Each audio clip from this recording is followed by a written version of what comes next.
Hi there, Monica. I want us to dive into how do we go from this Clifton Strengths Assessment to a coaching session, and what to expect in a coaching session, what you need to do to prepare as well, and how can we apply these strengths? How does this benefit me in our everyday life? So let's dive in. Want to talk about what to expect when you are getting coached. How do we go from, okay, we took the assessment, the Clifton Strengths Assessment. We know what our top 10 Clifton Strengths are, what our ranking of 34 themes here and talents. How do we go from here and crossing that bridge into coaching? First, we're educating on ensuring that individuals understand what each of these mean, because really at face value, these themes just scratch the surface. So you can be still strategic. For example, my number one is strategic. You can still be strategic and have it ranked in your 20s, right? From the overall 34. But you can still have a strategic ability. It's more about what are your main motivators? What gets you out of bed? What gets your juices flowing? What gets you excited when you are working, when you are in a personal event, project, in life in general? And these quirks that we have during the time that, we're here in this lifetime can all be translated beautifully here in the Clifton Strengths. There was one video I did on ideation, which is my number 3. And ideation for me can be sometimes paralyzing because I have so many ideas that I'm unable to filter through so many of them. And then I get overwhelmed. And that's at its rawest form. And so if I'm coaching someone and they're coming with that type of problem and they're saying, I have such a hard time. I feel so stuck in my business and I don't know what direction I'm headed. And if I see that ideation is at some of their top areas, I'm going to start delving in to, well, talk to me about why you're stuck, and then working backwards to figure out whether it is the ideation piece that might be overwhelming for that individual. And if that's the case, then we work through that and say, all right, what strategies can we put in place where we can leverage some of these top 10 other motivators where ideation isn't at its rawest? And then how can we get ideation into a more mature state where we have boundaries and some guardrails for ourselves to help balance that strength? Every strength has a blind spot and a needs improvement area. And those blind spots can sometimes stop us in our tracks as it relates to progressing in our goals.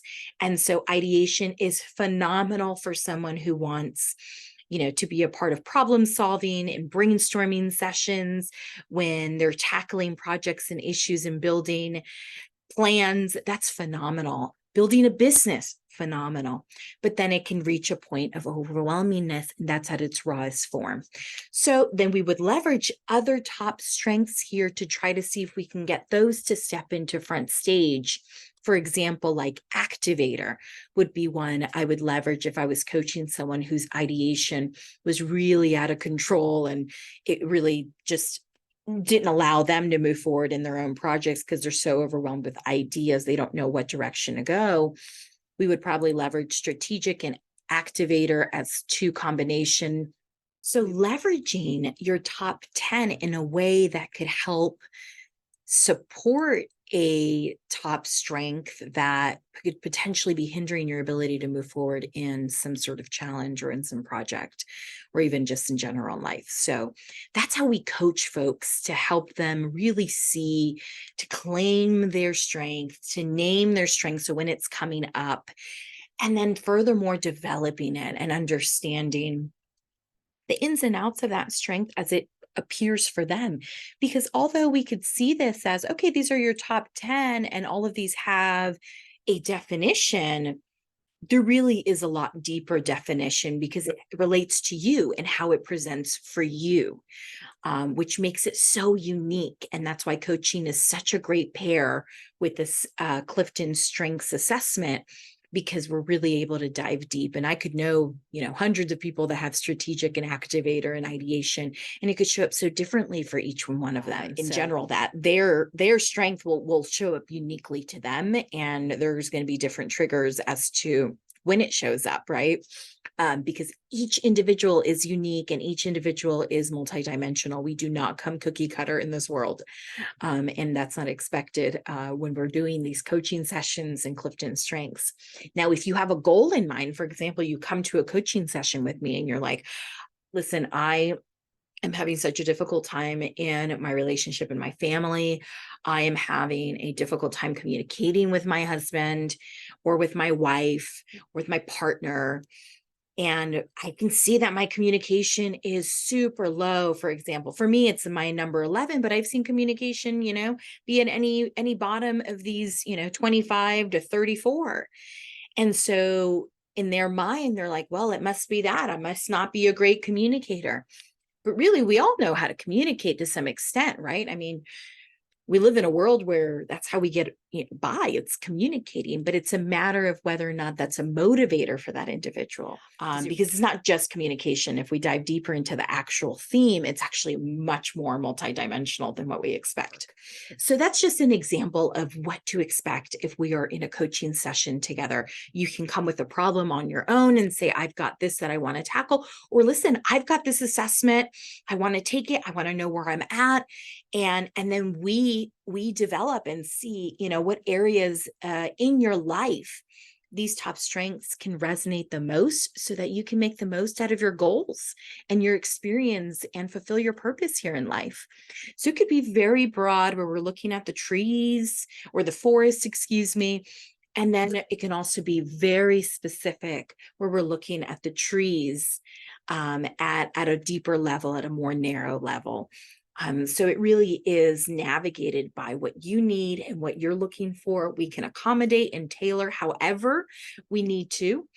It's important that when you step into a Clifton Strengths coaching session, that you have an opportunity to go through your own report in detail. I love asking folks to jump into their report and highlight things that resonate for them. It's a great exercise to do before the coaching session, to highlight areas that you're like, oh my gosh, that is me to a T. That's speaking directly to me. And that shows up exactly like that to me. And I can think about 1, 2, 3, 4 different stories where it's happened this way in my life. And I've experienced it like this. So it makes sense to me. That way we have some really good, rich information to go from, because again, who knows you better than you? No one but you. So that's where we partner up. I bring the Clifton Strengths understanding and the coaching expertise. You bring the knowledge of you and how things show up, and we partner it together and we make some really great traction and have some amazing insights, I hope. And then there's areas like blind spots that I always ask folks to also look and be prepared to talk about. And again, naming and claiming that strength as it relates to a blind spot. Because I think these are the areas that we should tackle if we're just tackling the forest, right? If we're looking at something very broad in coaching, these are the areas that you want to have in front of you and be reminded, okay, this is how I could be misinterpreted. This is how I could potentially have a clash or two with my teammate, with my partner, with my children, with, my family, with my team. So yeah, these are areas that I always say, okay, have some thought and moments here in the blind spot area so that you understand what that blind spot means, and then ask questions. I ask folks to go in their report here on the side corners and add comments, ask questions there, come with those, and let's go through it. Give me a holler. If you have any questions, you want to do a discovery call, you're interested in learning more, let me know. I also have to put a plug in that I support not just individuals, but also businesses. I can go into organizations and do actual full-blown strengths assessments with teams. We can do team dynamic engagements. This is phenomenal for managers to get to know their people at a deeper level and really understand what really drives their people to success, because these top motivators is what gets the juices flowing for us, right? It really gets our brain cells activated when we are at our best. And so this is how managers can leverage for their team. And if you have a manager that you're like, first time manager, first few years in management, send them my information. Say, hey, I found someone that can help you in your management journey, in your leadership journey, understanding your people, your team, and how to, engage with them and be a better, people person to them, a people manager to them, as well as allowing the team to really flourish and develop. All right. So glad we were able to have a moment here together. Thank you all for watching. If this resonates with you, or if you'd love to share this out to family members or even an organization that you're working at, and you're like, I would love to, have them sponsor a Clifton Strengths session, an assessment, and a coaching one-on-one, not just with the teams, but with one-on-ones as well. Hit me up, and I'm glad to give you all a 30 to 1 hour introduction meeting on what it is that Clifton Strengths are for your teams. And just give me a holler. Have a good one. Till next time. Bye.